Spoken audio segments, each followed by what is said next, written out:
नमस्कार। आज सौदा खरा खरा में फिर से समझेंगे कि आपको कल मार्केट में क्या स्ट्रैटेजी होनी चाहिए, किन स्टॉक से आपको बनानी है दूरी और किन स्टॉक्स पे आपको फोकस रख के बाय की पोजीशन बनानी चाहिए। उससे पहले रिकैप कर लेते हैं कि कल आपको मैंने बताया था कि 18,300 के पास वीकली एक्सपायरी यहां पर देखने को मिलेगी और आज उसी नोट पर यहां पर निफ्टी की क्लोजिंग आई है 18,297, यानी कि 18,297।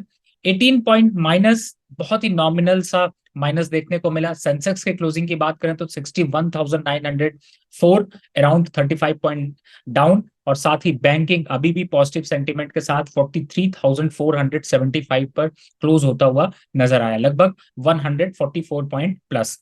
आपको कल मैंने बताया था कि फाइनेंस और बैंकिंग सेक्टर की तरफ फोकस करिएगा, और आज जो क्लोजिंग रही है उसमें भी बैंकिंग और फाइनेंस सेक्टर में एक पॉजिटिव सेंटीमेंट यहां पर बना है। निफ्टी में एडवांस और डिक्लाइन रेशियो की बात कर लें तो एडवांस साइड से, यानी कि बढ़ने वाले शेयर रहे 27 और गिरने वाले शेयर रहे 23। ये रहा निफ्टी का ratio. Most of the stocks में आपको अभी स्ट्रेंथ देखने को मिल रही है। निफ्टी के ओआई को डेटा को एक बार एनालिसिस कर लें, जिससे कि पता चले कि निफ्टी में अभी अपवर्ड मोमेंटम कहां पर बना है। तो अभी भी निफ्टी के ओआई जिस हिसाब से यहां पर खड़ा है उसको देखें तो 18,250 और 18,200 पे पुट साइड से ओआई काफी स्ट्रांग दिखाई दे रहा है। इसका मतलब है निफ्टी की जो रेंज है वो 18,250 और 200 पे काफी स्ट्रांग सपोर्ट नजर आ रहा है। अब कॉल साइड के अगर ओआई को एनालिसिस करने की कोशिश करते हैं तो यहां पर 18,350 और 18,400 ये रेजिस्टेंस की तरीके से यहां पर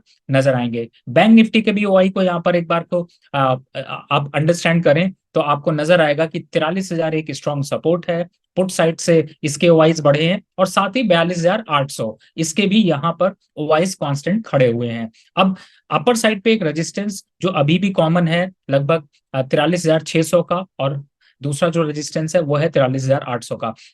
मार्केट काफी हद तक दायरे में ही यहां पर रहेगा, लेकिन आज जो दमखम दिखाया वो दिखाया निफ्टी आईटी पॉजिटिव में रहा, मिड कैप और बीएससी 500, एफएमसीजी यहां पर, आईटी, इन सभी में पॉजिटिव सेंटीमेंट यहां पर बनते हुए नजर आए। एक बार निफ्टी के टॉप गेनर की यहां पर बात कर लेते हैं तो आपको नजर आएगा कि स्टॉक्स में काफी हद तक एक मोमेंटम पॉजिटिव बना रहा। अदानी इंटरप्राइजेस 1984 के पास क्लोज होता हुआ नजर आया, लगभग 0.5% ऊपर।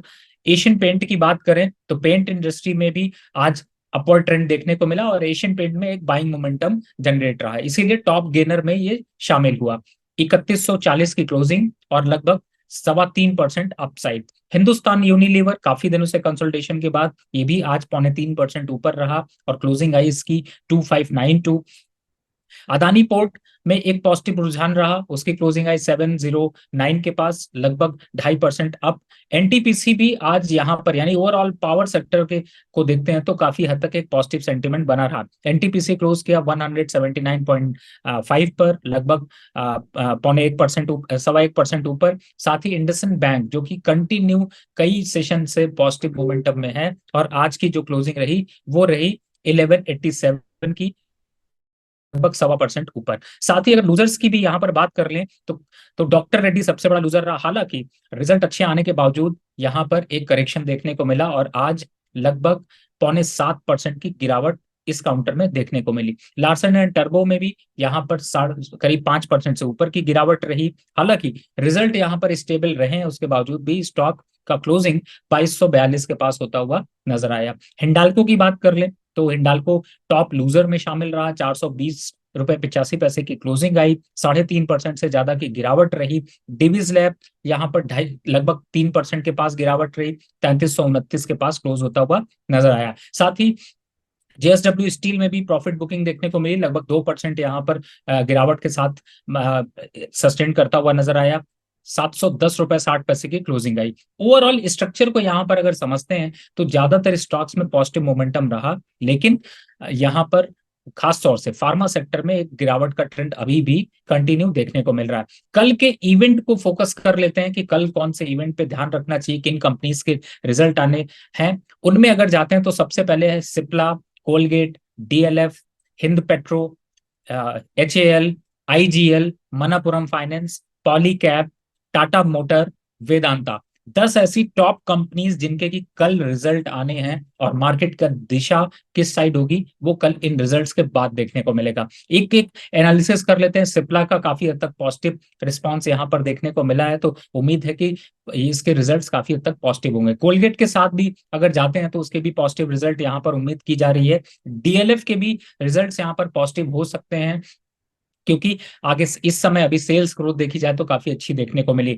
हिंद पेट्रोल में एक अपवर्ड ट्रेंड चल रहा है, काफी हद तक क्रूड ऑयल का फायदा मिला है और इसीलिए एक तेजी का ट्रेंड रहेगा और कल भी यहाँ पर थोड़ी सी रिजल्ट आने के बाद प्रॉफिट बुकिंग देखने को मिल सकती है। एचएएल में भी यहाँ पर थोड़ी सी प्रॉफिट बुकिंग देखने को मिल सकती है, क्योंकि मार्केट में काफी अच्छी रैली इसने दिखाई है और रिजल्ट को कहीं ना कहीं से आउट परफॉर्म करते हुए स्टॉक नजर आया है। आईजीएल का कंपैरिजन अगर एमजीएल से करें यानी कि महानगर गैस से करें तो महानगर के रिजल्ट अच्छे आए और लाइव यहाँ पर 52 वीक हाई बना और उसके बाद उसमें थोड़ी प्रॉफिट बुकिंग आई। आईजीएल भी 594 के पास यहाँ पर एक बार हाई साइड पे देखने को मिल सकता है और इसके टारगेट की बात करें तो अपसाइड में कम से कम 3% की रैली दिखा सकता है। मनापुरम फाइनेंस में काफी उतार चढ़ाव के बाद अब रिजल्ट एक्सपेक्टेड है और कहीं ना कहीं से इस स्टॉक में थोड़ी गिरावट के ट्रेंड देखने को मिल सकते हैं। पॉलीकैब की बात कर लें तो इसमें भी काफी हद तक सेंटिमेंट यहाँ पर नॉर्मल देखने को मिले, लेकिन फिर भी रिजल्ट थोड़ी पॉजिटिव एक्सपेक्टेड है और वो तेजी का काउंटर बन सकता है।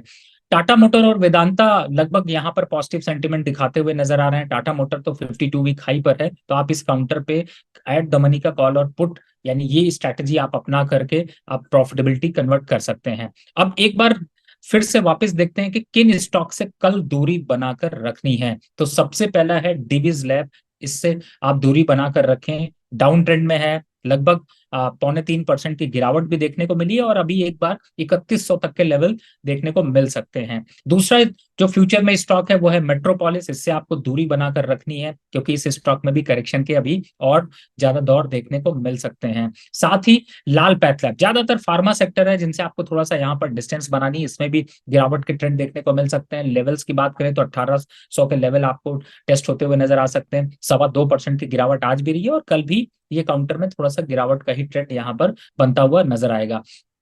अब आते हैं कि आपको किन स्टॉक्स में फोकस रखना है, बाय की पोजीशन बनानी। मैंने पहले बताया था आप पेंट इंडस्ट्री को अपने काउंटर में शामिल कर सकते हैं, तो चाहे एशियन पेंट हो या फिर Indigo paint. Indigo paint Asian paint के कंपैरिजन में ज्यादा स्ट्रांग दिखाई दे रहा है, तो आप इसको बाय की पोजीशन के लिए देख सकते हैं। साथ ही हिंद यूनिलीवर को अभी भी फोकस रखें। एफएमसीजी काउंटर की सेल्स अच्छी है, नंबर्स अच्छे हैं और यहां से भी अपसाइड की रैली अगर देखते हैं तो लगभग 2 से 2.5% की रैली अभी भी दिखा सकता है, यहां पर फोकस कर सकते हैं। साथ ही अदानी पावर, इंडिया सीमेंट, आप इन दोनों काउंटर को भी फोकस में रखें। वोलेटिलिटी ज्यादा है लेकिन पॉजिटिव साइड की बाय सेंस देखने को मिलेगी, तो कल का मार्केट भी काफी हद तक होने वाला है पॉजिटिव। और साथ ही स्टॉक की वोलेटिलिटी का फायदा उठाना है तो आप इस वीडियो को लाइक और सब्सक्राइब और अपने दोस्तों के साथ जरूर शेयर करें।